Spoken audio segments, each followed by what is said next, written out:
Hi there, I'm DG Wright, founder and chancellor of the BLS Coin Collectors Club. Here on our official channel we bring you news and insight from the fascinating world of numismatics. If you enjoy our content, please leave us a like and a comment, and don't forget to hit the subscribe button. You can also follow us on our social media feeds seen below. Guess who's back? Back again. DG's back. Tell a friend, it's time for some more coins. We're going to look at some new florins, and then I'm going to pull some copper halfpennies out for the heck of it. Everyone loves a copper halfpenny, right? So, without further ado, it's time to start running. Now this is what I'm talking about. This 1888 florin is a beauty. And if you're collecting one of each type of florin minted since 1849, this completes the type set for me. I'm working on a date run, and I am still a long way from completing that, but I now have one of every type of UK florin minted. I know it's not in the best condition, but honestly I prefer a circulated coin anyway.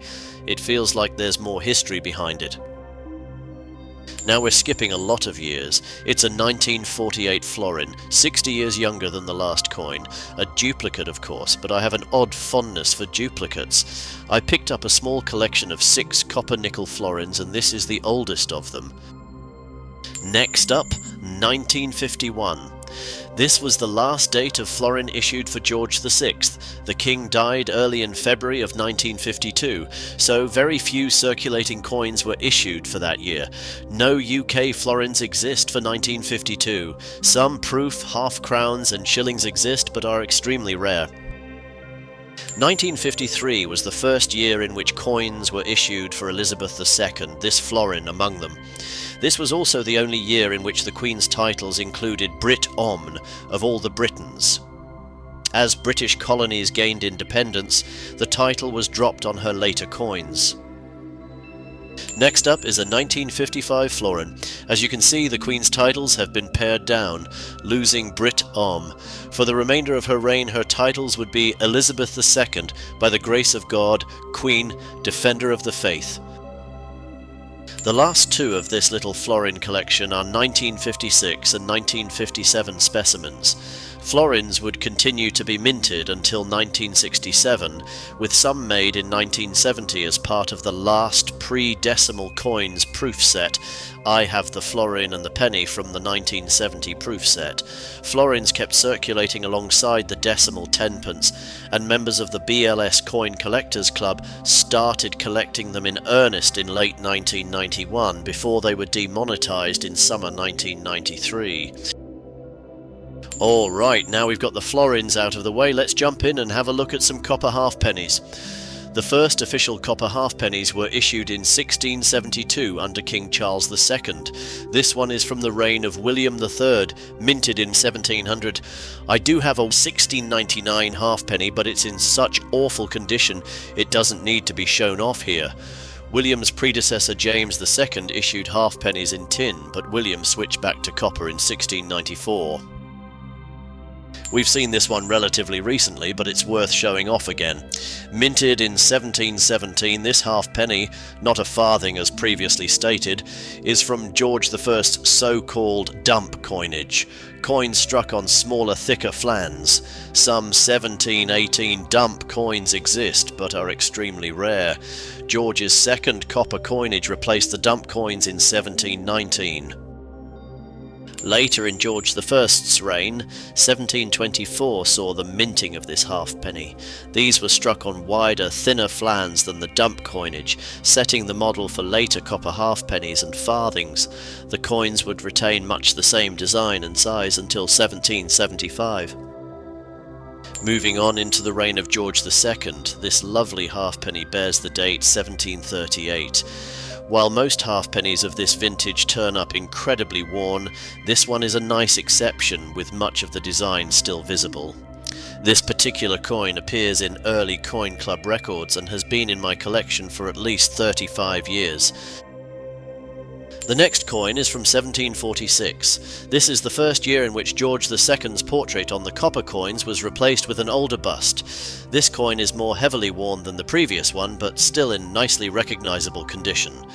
George II would reign until 1760, but his last copper coins were minted in 1754. We get to skip a few more decades now. George III issued no copper coins at all until 1770, and this halfpenny is from 1774. As is often the case with copper of this age, the coin is heavily worn, but the date is still nicely legible. Sometimes it's hard to make out the dates on even good condition coins of this era. It's almost as if the dies were slightly larger than the flans, so the date almost slides off the bottom edge of the coin. This one is a 1775 halfpenny, although it's less worn than the coin we saw last. Someone has seen fit at some point to deface it with what looks like permanent marker. A couple of my coins have turned up like this, and it's possible this was done in the early days of the first coin club when everyone had a lot of duplicates. The year 1775 was the last year of George III's first copper coinage.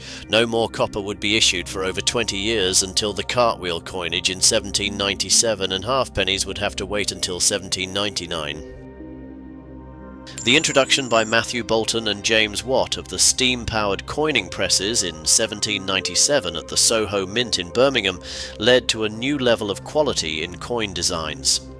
This 1799 halfpenny, minted at the Soho Mint, while heavily worn, still shows off some of the magnificent workmanship of the cartwheel coinage. Copper production would still be somewhat erratic for the next couple of decades, and unofficial tokens circulated widely up until the third decade of the 19th century. In 1806 and 1807, pennies, halfpennies and farthings were once again minted by the Soho Mint. This 1806 halfpenny shows that the same design as the issues of 1799 was largely still being used, but the date was moved to the obverse and an exergline added on the reverse. The next year, 1807, would be the last year circulating copper was issued during George III's reign. A single proof penny was minted in 1808, probably as a pattern. George IV became king in 1820. While he issued farthings from 1821 onwards, halfpennies and pennies didn't appear until his second copper coinage in 1825. This halfpenny of 1826 is an example of these. While heavily worn, you can still make out the design. The reverse would remain the same until Victoria's last copper issue in 1860. Queen Victoria was the first monarch after George II to issue copper coins consistently. Almost every year from 1838 saw the minting of copper coins for circulation. This 1854 halfpenny is a nice example in much better condition than a lot of copper coins. Pure copper would cease being used in 1860. Smaller, lighter bronze coins replaced the larger copper pieces, which were gradually recalled and finally demonetized in 1870. And that's it for another video. Hope you enjoyed it. Let me know which coins you liked best out of those I showed off today, and don't forget to leave us a like and hit that subscribe button.